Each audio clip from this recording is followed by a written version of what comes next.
तीन प्रकार की पर्सनैलिटी होती है।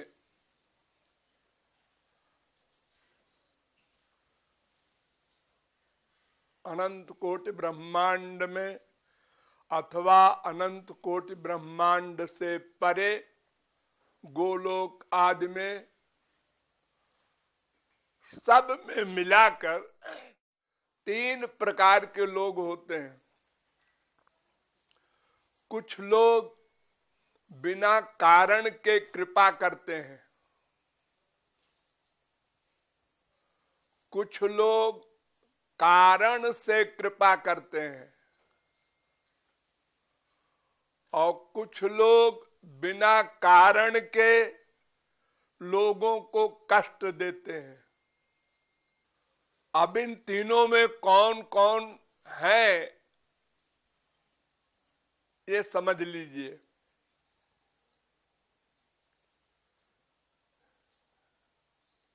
बिना कारण के कृपा करने वाले, करुणा करने वाले, दया करने वाले कौन है? जिनका अपना कोई कारण न हो, कोई स्वार्थ न हो, और कृपा करें दूसरे पर, जिसको संसार में कहते हैं परोपकार। ये परोपकार कौन कर सकता है?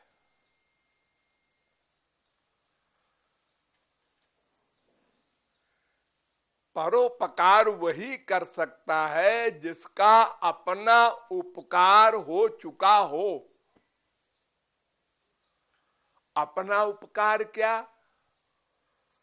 हम अनंत मात्रा का आनंद चाहते हैं,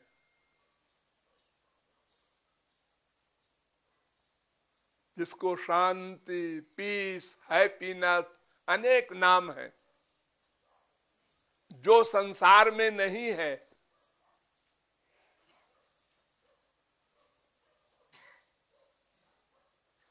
केवल भगवत प्राप्ति के बाद ही वो आनंद मिलता है। तो जिसको वो आनंद मिल गया, उसका कारण समाप्त हो गया। हम जो कुछ करते हैं क्यों करते हैं? आनंद के लिए। सोचना नंबर 1, फिर प्रैक्टिकल करना नंबर 2। पहले प्लानिंग, फिर प्रैक्टिस। चाहे मटेरियल लाइफ हो, चाहे स्पिरिचुअल हो, दोनों में एक तरीका है। पहले प्लानिंग, फिर प्रैक्टिस। पहले चिंतन मन का, फिर वर्क। ये प्रतिक्षण करते हैं हम लोग। चाहे भगवान की ओर चलने वाले लोग हों, चाहे संसार की ओर चलने वाले लोग हों, किसी का मन एक क्षण को चुप नहीं रह सकता। मन ऐसी मशीन है जो प्रतिक्षण वर्क करती है, उसकी छुट्टी नहीं। और केवल एक कारण से वर्क करती है। आनंद कैसे मिले?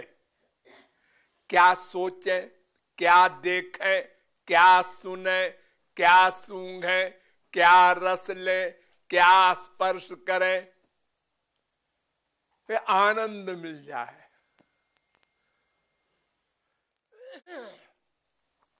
तरीके सब अलग अलग हैं लोगों के, लेकिन एम, उद्देश्य एक है। कम्युनिस्ट हो, चाहे हो और कोई अध्यात्मवादी हो, नास्तिक, आस्तिक, कोई भी हो, सब आनंद चाहते हैं। ऐसा आनंद जो सबसे बड़ा हो और कभी छीने ना।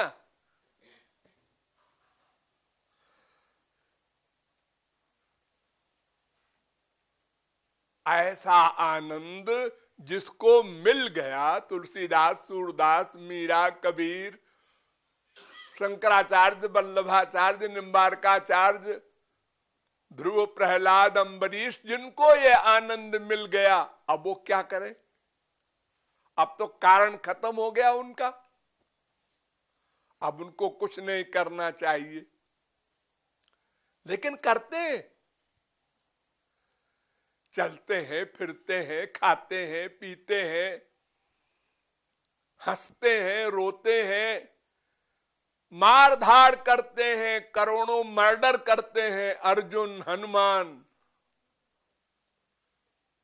पुस्तकें लिखते हैं, शंकराचार्य, वल्लभाचार्य, निम्बारकाचार्य, शादी ब्याह करते हैं, राज्य करते हैं संपूर्ण पृथ्वी का करोड़ों वर्ष, प्रहलाद वगैरह। ये क्यों करते हैं? उनको तो आनंद मिल गया। हाँ, वो आनंद देने के लिए करते हैं, पाने के लिए नहीं। यानी परोपकार करते हैं, यानी बिना कारण के कृपा करने वाले वे महापुरुष होते हैं जिनको आनंद मिल चुका, बस वही परोपकार कर सकते हैं, बाकी धोखा। हमारे संसार में तमाम लोग कहते हैं ना, पॉलिटिशियन, हम तो जनता की सेवा करते हैं। इससे बड़ा कोई धोखा नहीं।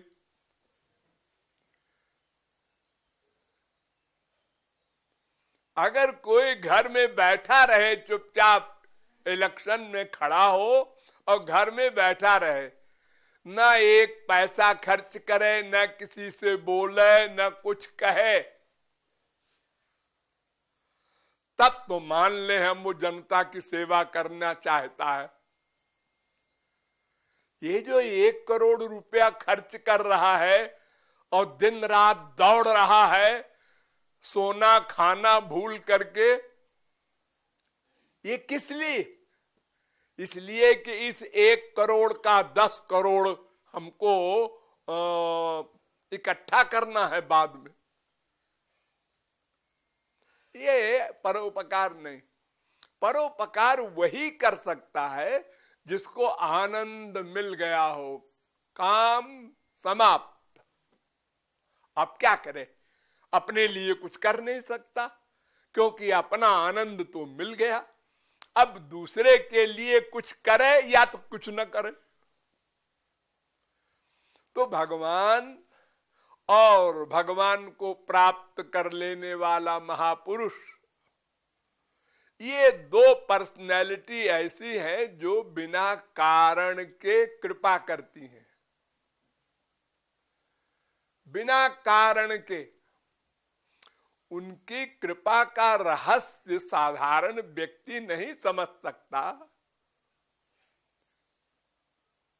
किंतु वे केवल कृपा करते हैं। जब कालिया नाग को श्री कृष्ण ने खूब पिटाई करके बाहर निकाला, तो नाग कन्याओं ने कहा कि आपने क्रोध करके हमारे पति को और पिटाई की खूब, और उसके बाद आपने उसको बाहर निकाला, तो क्रोधोपिते नुग्रह एव सम्मता। आपका क्रोध भी कृपा है। भगवान क्रोध करेंगे तो क्या करेंगे? बड़ा गुस्सा करेंगे किसी पर, रावण पर, कुंभकर्ण पर, शिशुपाल पर, कंस पर, मार देंगे बस। अरे संसार में ही कोई किसी पर बड़ा गुस्सा करेगा तो क्या करेगा? अंतिम बात यही होगी ना, मार देगा। तो भगवान जिसको मार देंगे वो गोलोक जाता है, भगवान के लोक को जाता है। ये तो कृपा हो गई। बिना साधना के मोक्ष मिल गया उसको, इससे बड़ी कृपा और क्या होगी? जन्मांतर सहस्रेषु तपोध्यान समाधि भी नराणाम क्षीण पापानाम कृष्णे भक्ति प्रजायते। हजारों जन्मों की साधना के बाद कोई भगवत प्राप्ति करता है और उसको भगवान ने चक्र से मार दिया और वो गोलोक गया। तो भगवान का गुस्सा हो, चाहे वो कोई भी हो चीज हो, वो कृपा ही करेंगे और कुछ कर ही नहीं सकते।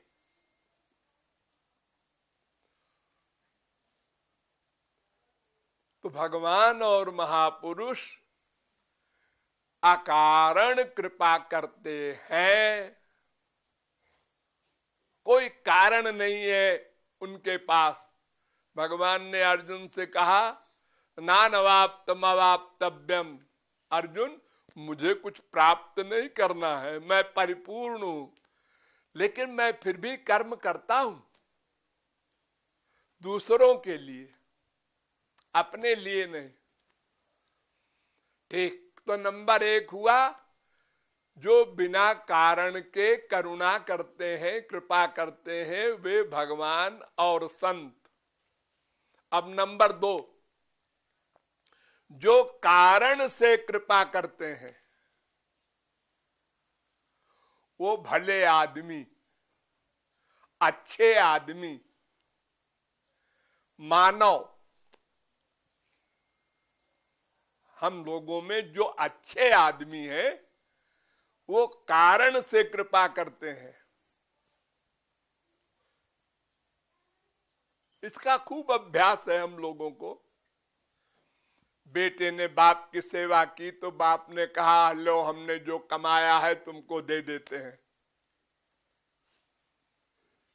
स्त्री ने पति की सेवा की, पति ने स्त्री की बात मानी, यानी ये व्यापार जिसे कहते हैं संसार में।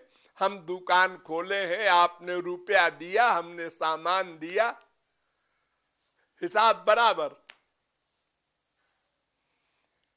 ये सारे संसार में होता है, ये कॉमन है। कारण से कृपा करना, बिना कारण के कृपा करने वाले इने गिने संत लोग, लेकिन कारण से कृपा करने वाले बाकी सब 99.9%। ये सब कारण से कृपा करते हैं। इसी को कहते हैं कि सुर नर मुनि सबकी यह रीति, स्वार्थ लागी करहि सब प्रीति। वेद कहता है नभारे पत्य कामाय पति प्रियो भवत्यात्मनस्तु कामाय पति प्रियो भवति। नभारे जायायै कामाय जाया प्रिया भवत्यात्मनस्तु कामाय जाया प्रिया भवति।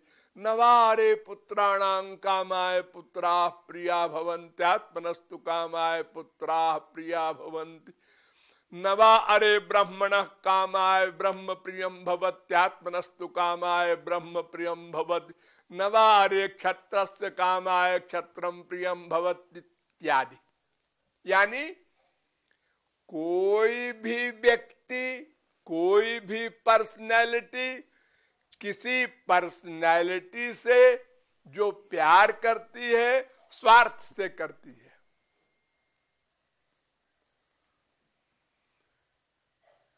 स्त्री पति की सेवा क्यों करती है? ताकि पति उसकी सेवा करे।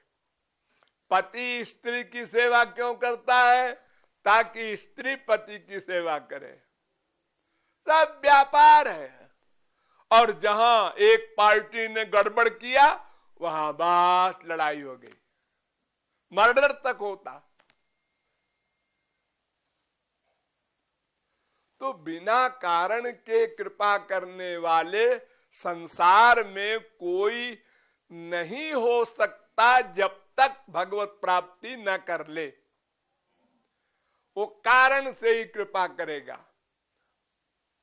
अच्छा, ये जो लोग भगवान के निमित्त दान करते हैं, इनका भी कारण है, स्वार्थ है। क्या स्वार्थ है इनका? मरने के बाद हमको भगवान का लोक मिलेगा, कृपा मिलेगी, न भगवान का लोक मिलेगा तो अच्छे घर में पैदा होंगे, शुचीनाम श्रीमतांगे योग भ्रष्टो भी जायते, किसी भक्त के यहां पैदा होंगे, यानी परलोक बनेगा, ये स्वार्थ है, इसलिए वो दान करता है। स्वार्थ है उसका भी।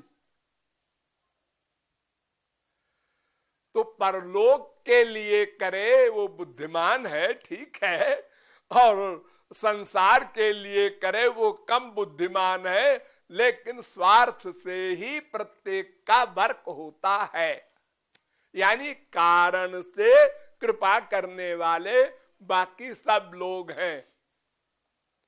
अब तीसरा,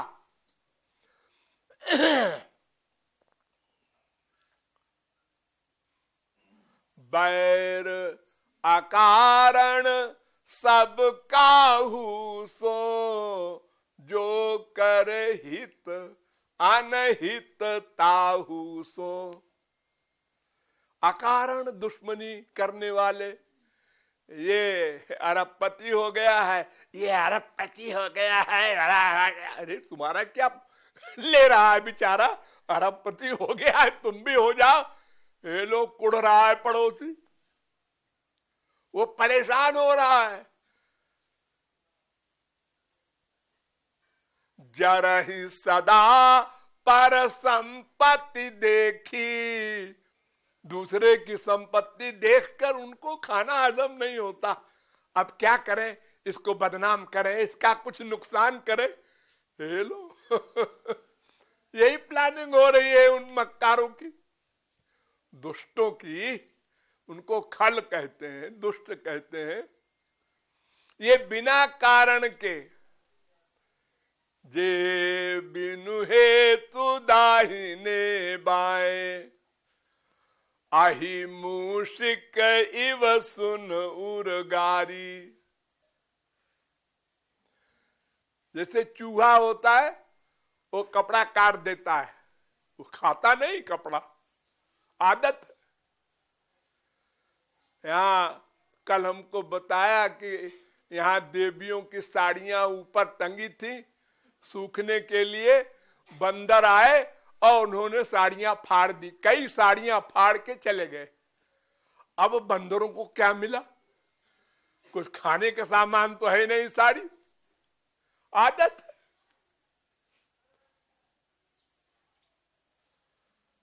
तो जो बिना कारण के दूसरे की हानि करते हैं, ऐसे लोग को खल कहते हैं, दुष्ट कहते हैं।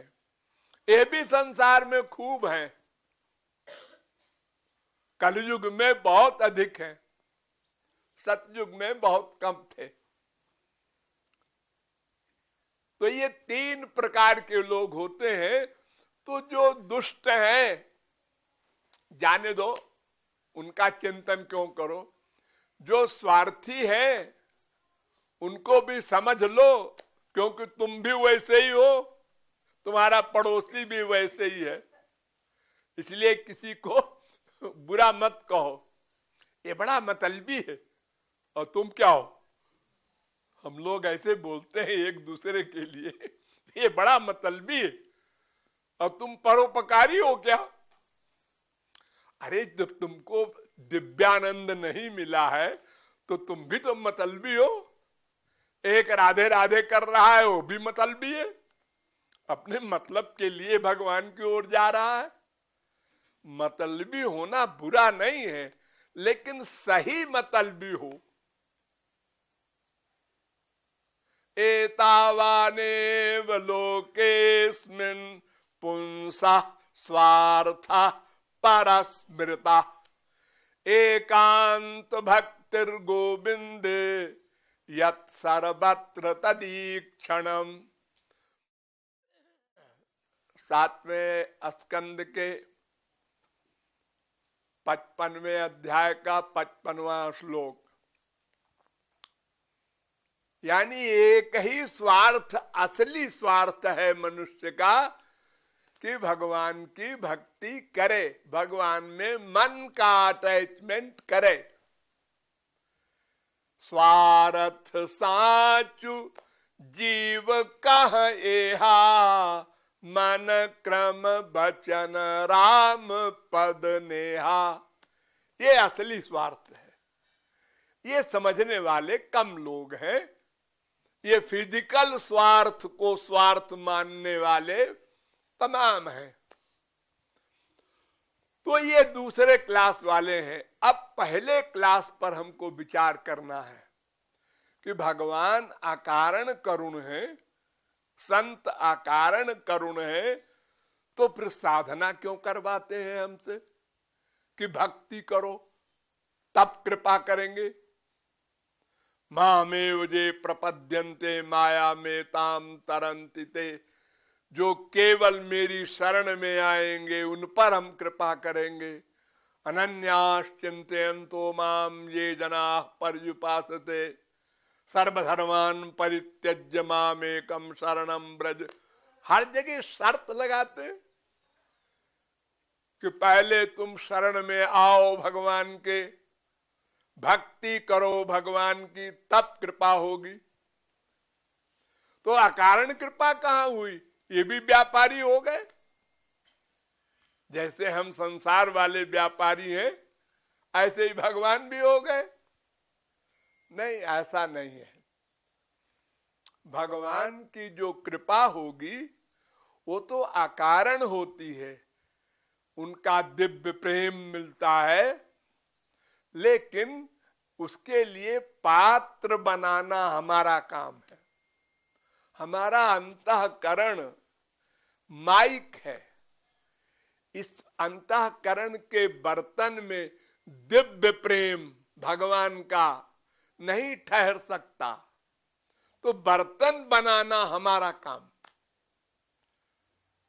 तो मन क्रम बचन छाणी चतुराई, भजतहि कृपा करत रघुराई। जब आपका अंतःकरण शुद्ध हो जाएगा भक्ति के द्वारा, तो निर्मल मन जन सो मोहि पावा। तो भगवान की उस बर्तन में जो दिव्य प्रेम देंगे वो फ्री में देंगे। दिव्य वस्तु का दाम आप क्या देंगे? आपके पास तो सब सामान मटेरियल है, माइक है, इंद्रियां, मन, बुद्धि सब माइक, और संसार पूरा माइक। संपूर्ण संसार भी आप दान कर दें भगवान को, तो भगवान कहेंगे तो सब मेरा है, प्लस माइक है, और तुम हमसे दिव्य वस्तु चाहते हो, दिव्य आनंद, दिव्य दर्शन, दिव्य प्रेम, तो ये कैसे मिलेगा तुमको? तो भगवान कृपा करके देते हैं। खाली हमारा काम है भक्ति के द्वारा अंतःकरण को शुद्ध कर ले, मन को शुद्ध करना, ये हमारा काम। साधना से केवल मन की शुद्धि होगी, और फिर कृपा से भगवान आनंद, ज्ञान, जो कुछ भगवान के पास सामान है वो देंगे। उसका दाम नहीं लेंगे, और उसका दाम हो भी नहीं सकता, कोई दे भी नहीं सकता। करोड़ कल्प आप साधना करें तो साधना तो मन से ही करेंगे, इंद्रियों से ही करेंगे, और वो है माइक। तो दिव्य वस्तु का मूल्य माइक सामान नहीं हो सकता। अरे हमारे संसार में देखो कि बाहर देश का सामान रुपए से नहीं आता, वो कहते हैं डॉलर लाओ, डॉलर। हमने सोचा पहली पहल कि एक मंदिर बनवावे, और इटली के पत्थर से। इंडिया में कोई मंदिर ऐसा नहीं है जो इटली के पत्थर से ही बना हो। तो ठीक है, लोगों ने कहा ये रुपए से नहीं मिलेगा वो पत्थर, उसके लिए डॉलर चाहिए, डॉलर, विदेशी मुद्रा। ये देखो हमारे संसार में ही हमारी मुद्रा से दूसरा देश सामान नहीं देता, तो हमारे माइक इंद्रिय मन बुद्धि से दिव्य वस्तु कैसे मिल जाएगी भगवान की। तो इसलिए भगवान तो अकारण करुण है, लेकिन वो कृपा, वो करुणा, वो दिव्य सामान जिसमें देना है, वो बर्तन आपको बनाना है। बस वही हमने नहीं किया अनादिकाल से अब तक। भगवान की भक्ति के द्वारा अंतःकरण को शुद्ध करना, मन में भगवान श्री कृष्ण, उनका नाम, उनका रूप, उनका गुण, उनकी लीला, उनके धाम, उनके संत को ही बिठाना, ये हमारी ड्यूटी है। ये हम नहीं कर पाए 100%, किसी ने 10% किया, किसी ने 50% किया, तो 10% 50% पर कृपा नहीं होगी। पूर्ण रूप से माम एकम शरणम ब्रज याहि सर्वात्म भावेन सर्वभावेन भारत, पूर्ण शरणागति करनी होगी, पूर्ण भक्ति। यदा हे वै तस्मिन् धर्मांतरं कुरुते अथ तस्य भयं भवति। थोड़ा भी अंतर न हो, लोहा पारस मिल जाए तब सोना बनेगा। ऐसे ही हम जब भक्ति के द्वारा अंतःकरण को शुद्ध कर लेंगे, हम बर्तन बना लेंगे, तब अकारण करुणा से गुरु या भगवान हमको दिव्य प्रेम, दिव्यानंद देगा। तो वे अकारण करुण हैं और हम लोग सकारण करुण हैं, और दुष्ट लोग अकारण कोप करने वाले, दूसरे की हानि करने वाले होते हैं। तो तीनों प्रकार के लोग संसार में सदा से थे, सदा रहेंगे, क्योंकि दो शक्तियां हैं, एक भगवान, एक माया। तो जो माया के द्वारा संचालित हो रहे हैं, मायावी हैं, उनके अंदर माया के दुर्गुण रहेंगे। जो भगवान के द्वारा चल रहे हैं, उनमें सद्गुण रहेंगे। ये सदा से चला आया है। दो भूत सर्गो लोकेस्मिन् दैव आसुर एव च, और सदा रहेगा। हमको स्वयं को ठीक करना है, बर्तन बनाना है और कृपा प्राप्त करना है। शेष फिर